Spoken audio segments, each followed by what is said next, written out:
नमस्कार विद्यार्थी मित्रांनो, मी श्री शहाजी येडे सर तुमचं श्री टकले पाटील क्लासेस शिक्रापूरमध्ये सहर्ष स्वागत करत आहे.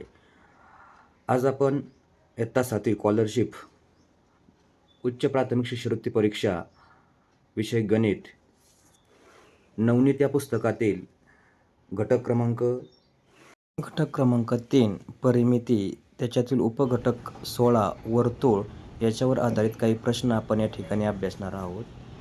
तत्पूर्वी तुम्ही जर नेपच्यून स्कॉलर अकॅडमी या यूट्यूब चॅनलला सबस्क्राईब केलं नसेल तर सबस्क्राईब करा, लाईक करा, शेअर करा आणि शेजारचं बेल आयकॉनचं बटन दाबायलाही विसरू नका, म्हणजे तुम्हाला सर्व व्हिडिओ या ठिकाणी पाहायला मिळतील. चला तर मग आता पाहूया आपण स्वाध्याय 16.2 याच्यातला पहिला प्रश्न आहे. दोन वर्तुळांच्या परिघांचे गुणोत्तर 5:7 आहे, तर त्यांच्या व्यासाचे गुणोत्तर किती? बघा, परिघ, आता आपली चर्चा चालली वर्तुळाच्या संदर्भात, मग गुणोत्तर म्हटलेलं आहे त्यांनी. गुणोत्तर कोणाचं? दोन वर्तुळांचा कोण? परिघ C1/C2. C1 म्हणजे पहिला परिघ, सर्कम्फरन्स म्हणतात त्याला इंग्रजीमध्ये. दुसरा असेल तर त्याला C2, सर्कम्फरन्स 2. मग आता परिघाचं सूत्र काय आहे? पाय डी. एका परिघाचं पाय डी, दुसऱ्या परिघाचं पाय डी. मग आपण इथं काय केलं? पाय D1 आणि पाय D2. मग इथं कोणतरी कॅन्सल होईल, पाय पाय कॅन्सल झालं, म्हणजे राहिलं काय? C1 भागिले C2 बरोबर D1 भागिले D2. मग आता यांनी दोन परिघांचं गुणोत्तर दिलंय किती? 5:7. 5/7 म्हणजे D1/D2. याचा अर्थ व्यासांचं गुणोत्तर किती? व्यासांचे गुणोत्तर 5:7. पर्याय क्रमांक 4 त्याचं उत्तर. प्रश्न क्रमांक दुसरा. आकृतीमध्ये एक वर्तुळ एका आयताच्या शिरोबिंदूतून जात आहे. हे वर्तुळ आहे, ABCD हा आयत आहे आणि त्याच्या शिरोबिंदूमधून ते वर्तुळ जात आहे. आयताची लांबी दिली त्यांनी 16. बघा, या आयताची लांबी 16, या आयताची रुंदी 12, तर वर्तुळाची त्रिज्या सांगितली काढायला. मग आपल्याला आयत दिसतोय, याच्यात BD हा त्या आयताचा कर्ण आहे आणि आयताचे चारही कोण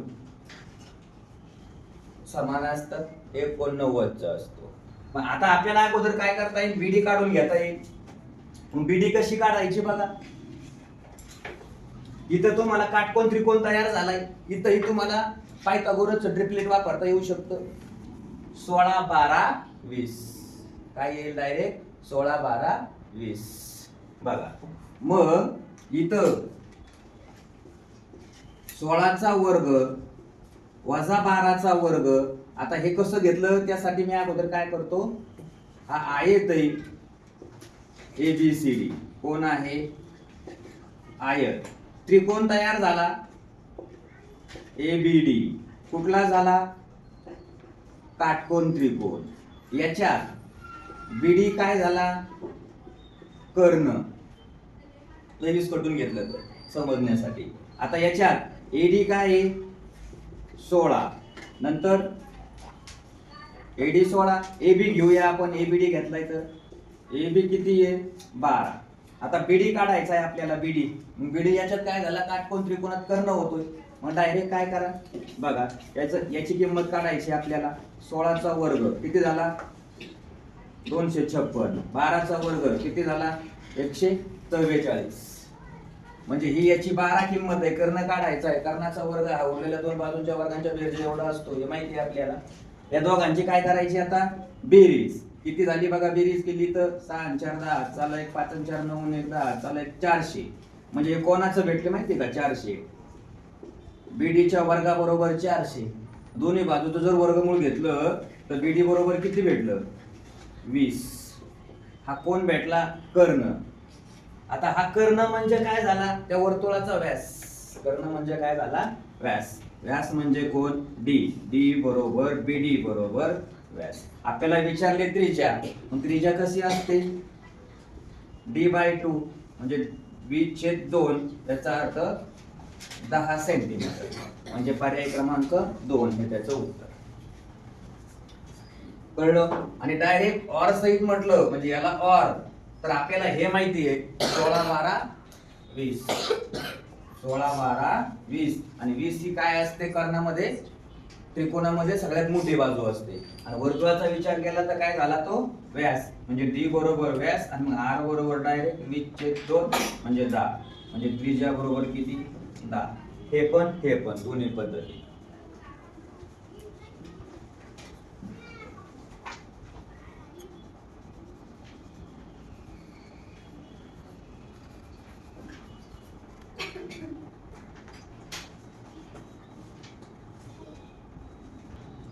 तिसरा प्रश्न आहे बघा.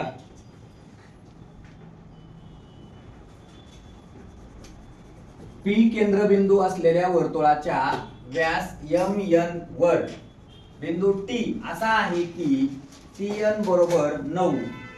T मध्ये रेषा MN ला लंब असणाऱ्या जीवा AB ची लांबी म्हणजे विचार करा. कुठून? इथून इथपर्यंत AB ची लांबी 30 दिली आहे आणि TN ची लांबी इथून इथपर्यंत 9 दिली. मी आकृतीतच किमती टाकतो 9. आता PM त्रिज्या आहे R, तर पुढं काय म्हटलंय? MN व्यासाची लांबी काढायची, म्हणजे आधी त्रिज्या काढावी लागल, नंतर व्यास काढावा लागेल. मग आता थोडस इकडे लक्ष द्यायचं. आपल्याला PM बरोबर PN बरोबर R याला काय म्हणतो आपण? त्रिज्या. आता PN याच्यात TN किती दिली बघा. PN हे तयार कशी झाली बघा, ते सांगतो तुम्हाला अगोदर. PT अधिक TN बरोबर किती? R. कळलं? आता PT ची किंमत काढावं लागेल आपल्याला अगोदर. PT अधिक TN किती आहे? 9 बरोबर R. म्हणजे PT बरोबर किती? R वजा 9. आता इकडं AP ही काय असेल रे? त्रिज्याच आहे. AP पण काय आहे? त्रिज्याचा आहे. आणि PT ची किंमत काय भेटली आपल्याला? R वजा 9 भेटली. आता इथं AB 30 आहे, तर AT किती होईल? किती होईल? 15. निम्मी. किती असते? निम्मी असते. निम्मी असण्याचं कारण हे चिन्ह दिसतंय ना काटकोनाचं, याचा अर्थ तो या AB ला काय करतो? दुभागतो. मग बघा आता याच्यानंतर काय सांगतात? AT बरोबर TB बरोबर 1/2 AB. मग 1/2 AB किती आहे? 30. म्हणजे किती भेटले? 15. म्हणजे AT ची किंमत ही आपण इथं दाखवून दिली, 15 भेटली. याच्यानंतर इथं त्रिज्या आहे, म्हणजे मी इथं आणखीन एक घेऊ शकतो AP बरोबर R. आता आपलं टार्गेट काय आहे? व्यास काढायचा आहे, पण त्रिज्या काढावी लागेल. मग आपल्याला त्रिकोण भेटला बघा. हा त्रिकोण काय भेटला? त्रिकोण. त्या त्रिकोणाच्या आकृतीतून मला आता मी काढून घेतो, दाखवतो इथं. हा त्रिकोण असा भेटलाय आपल्याला. या त्रिकोणामध्ये R वजा 9 ही बाजू भेटली R आणि ही बाजू भेटली 15. आता इथं पायथागोरस वापरता येईल. पायथागोरस वरून तुमचा कार्यक्रम करून घ्या. काय होईल पायथागोरस नुसार बघा. R चा वर्ग बरोबर R वजा 9 वर्ग अधिक 15 चा वर्ग. मग R चा वर्ग R वर्ग वजा 9 दुने 18 R अधिक 9चा वर्ग, 9चा वर्ग किती 81 अधिक 15चा वर्ग किती 225. ओके. आता याच्यात जे कॅन्सल होईल त्याला कॅन्सल करू, जे होणार नाही ते ठेवून देऊ. हे बघा हा आर वर्ग कॅन्सल झाला बरोबर. मग राहिलं कोण 0 बरोबर वजा 18r अधिक या दोघांची बेरीज किती आली करा 6. 8 आणि 2 10. आजचा आला 1 2 आणि 1 3. 306 आली का खात्री करा एकदा. 306 आली का बेरीज या दोघांची. आता हा वजा 18 आहे तो इकडे घेऊया म्हणजे काय होईल अधिक 18r बरोबर 306. आता r बरोबर 306 भागिले 18. 18 ना भाग जातोय का बघा पटकन. 18 ना भाग जातोय का 18 1 18. 30 मधून 18 गेले किती राहिले 30 मधून 18 गेले किती राहिले 12 राहिले. 30 मधून 18 गेले किती राहिले 12.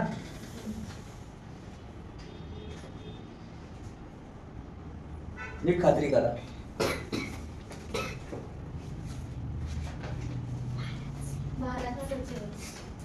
15चा वर्ग 225 बरोबर आहे का.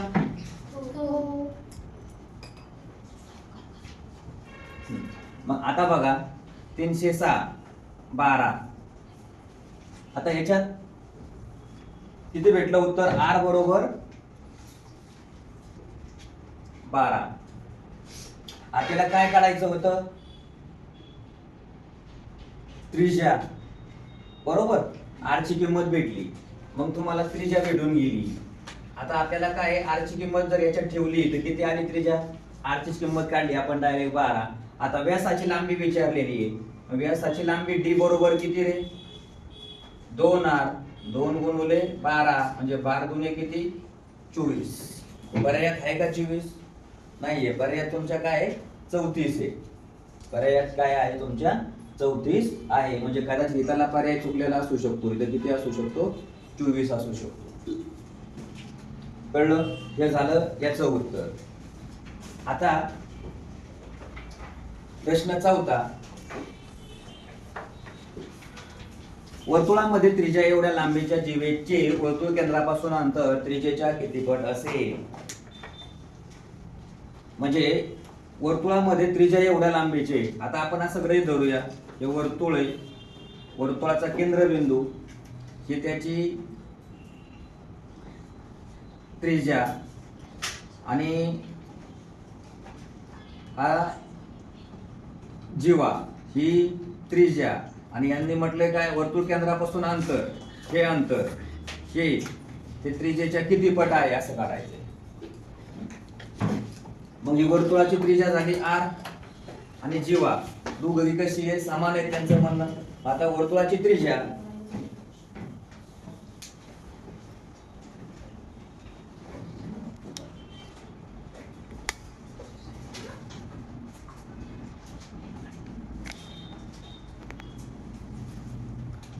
बघा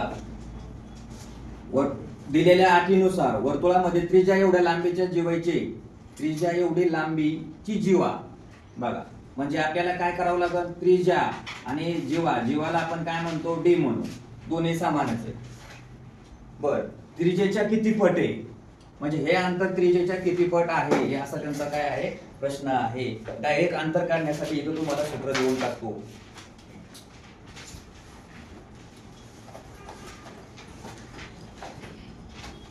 वर्गमुळात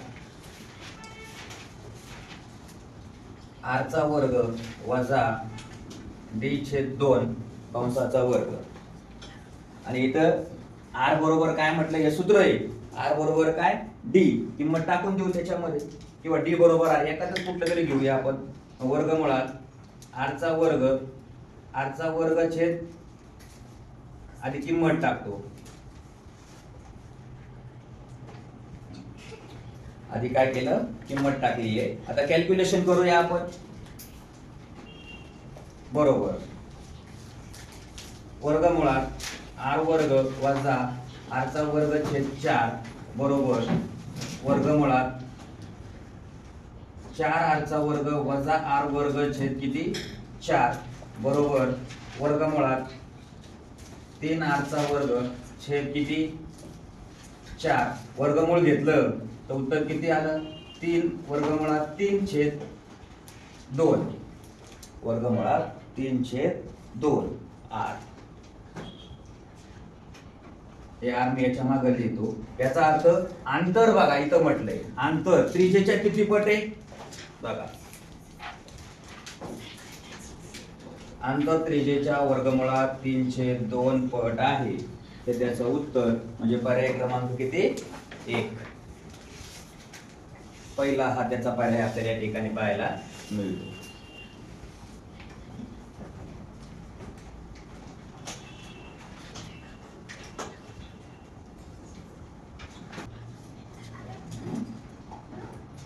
पाचवा, ओ केंद्र असलेल्या वर्तुळाची त्रिज्या 10 सेंटीमीटर आहे. त्या वर्तुळातील 16 सेंटीमीटर लांबी असलेल्या जीवेचे केंद्रापासूनचे अंतर किती. आता अगोदर आपण आकृती बघू. वर्तुळातील 16 सेंटीमीटर लांबी असलेल्या जीवेची ही 16 सेंटीमीटर असणारी जीवा, हे केंद्रबिंदू ओ आणि ही त्याची त्रिज्या, आणि त्रिज्या किती आहे 10, आणि हे अंतर आपल्याला काढायचंय बघा. म्हणजे अशी या ठिकाणी आकृती आपली तयार होऊन जाते. आता या आकृतीमध्ये हा ओ केंद्रबिंदू आहे आणि जीवा किती आहे 16 बघा. मी हिला जर एम म्हटलं, हिला ए बी म्हटलं, तर एम बरोबर एम बी बरोबर 1/2 ए बी, म्हणजे 1/2 गुणिले 16 बरोबर किती भेटले 8. म्हणजे ही 8 भेटलं की वर्तुळ केंद्र आणि जीवा या दोघांतलं अंतर काढायचं आहे आपल्याला. मग आता डायरेक्ट अंतर काढायचं असेल तर आपल्याला काय ओएम बरोबर काय घेता येईल माहिती आहे, 10 चा वर्ग, ओएम चा वर्ग बरोबर 10 चा वर्ग वजा 8 चा वर्ग. आता 10 चा वर्ग किती आहे, 10 चा वर्ग जो आहे तो 100, 8 चा वर्ग 64, दोघांची वजाबाकी केली 36. ओएम बरोबर किती 6. म्हणजे अंतर जे आहे हे किती भेटलं 6 सेंटीमीटर अंतर भेटलं वर्तुळाचा केंद्रबिंदू आणि जीवा या दोघांमधलं अंतर किती भेटलं 6. प्रश्न 6वा, चक्री चौकोनाच्या एका कोनाचे माप त्याच्या समूह कोनांच्या मापाच्या दुप्पट आहे, तर त्या कोनाचं माप किती, असा प्रश्न आहे. आता आपल्याला हे पण लक्षात पाहिजे, हे वर्तुळ आहे आणि या वर्तुळामध्ये असा हा चक्रीय चौकोन असतो आणि या चक्रीय चौकोना समोरासमोरच्या कोन पूरक असतात. मग आता याचं माप जर x झालं बघा, एका कोनाचे माप x, त्याच्या समूह, हा समूह कोन आहे, त्या समूह कोनाच्या मापाच्या किती असणार दुप्पट. तर त्या कोनाचं माप किती, हा चक्रीय चौकोन. मग आता चक्रीय चौकोनामध्ये समोरासमोरचे कोन म्हणजे 2x अधिक x बरोबर 180. 3x बरोबर किती 180, म्हणजे x बरोबर किती 180 भागिले 3, आणि म्हणून x बरोबर, आता 3 ने 18 ला भाग जातो बघा, 3 ने 18 ला काय होतो भाग जातो. म्हणजे इथं 3 सक 18 60, x ची किंमत किती आली 60 आली. पण पर्याय पुढे 60 नाहीये, पण त्या समूह कोनाच्या मापाच्या दुप्पट आहे. म्हणजेच आपल्याला काय करावं लागेल, ते समूह कोन 60 झाला त्याची दुप्पट 2x, म्हणजे 60 गुणिले 2, म्हणजे त्या कोनाचं माप किती झालं 120 अंश. पर्याय क्रमांक 2 हे त्याचं उत्तर आपल्याला या ठिकाणी पाहायला मिळतं. प्रश्न क्रमांक 7वा, एका लघु कंसाचं माप 160, तर त्याच्या संगत विशाल कंसाचं माप काय बघा. इथं पर्याय जे आहेत ते पर्याय अगोदर पाहू आपण बघा. पर्याय 160, दुसरा पर्याय 320, तिसरा पर्याय 200, चौथा पर्याय 80. ओके. आता विशाल कंस लघु कंसाचं माप दिलंय, मग विशाल कंस बरोबर 360 वजा लघु कंस. मग 360 वजा लघु कंस किती आहे? 160 आहे. या दोघांची वजाबाकी केली, उत्तर किती आलं? 200. म्हणजेच पर्याय क्रमांक तिसरा हे या प्रश्नाचं उत्तर आपल्याला या ठिकाणी पाहायला मिळतं.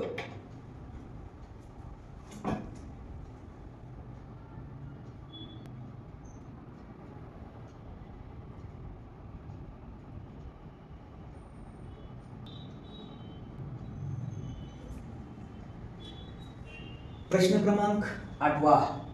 लघु वर्तुळखंडातील कोणाचं माप कोणतं? आता वर्तुळ हे झालं अर्धवर्तुळाचं माप आणि अर्धवर्तुळाचं माप किती असतं? 180. त्याच्यानंतर हे झाला 90 अंशाचा, याच्यानंतर हा झाला 45 अंशाचा कोन, हा 90 अंशाचा कोन आणि हा 180चा. 180 ला अर्धवर्तुळ म्हटलं जातं. आता लघु वर्तुळखंड म्हटलंय. लघु वर्तुळखंड हे बघा, हे अर्धवर्तुळ झालं, हा लघु कंस झाला, हा लघु कंस. मग लघु वर्तुळखंड म्हणजे इथून लघु वर्तुळखंड म्हणजे काय येणार आहे की ज्याची बेरीज 90 अधिक 45, 5, 9 आणि 4 13, 135 याला लघु वर्तुळखंड असं बोललं जातं. त्याची व्याख्या जी आहे ती काय होते? लघु वर्तुळखंडाची व्याख्या 90 अंशापेक्षा जास्त, 180 पेक्षा कमी. त्याच्यावरून उत्तर आपलं किती आलेलं आहे? पर्याय क्रमांक 2. अशा प्रकारे मित्रांनो 16.2 या ठिकाणी संपलेला आहे.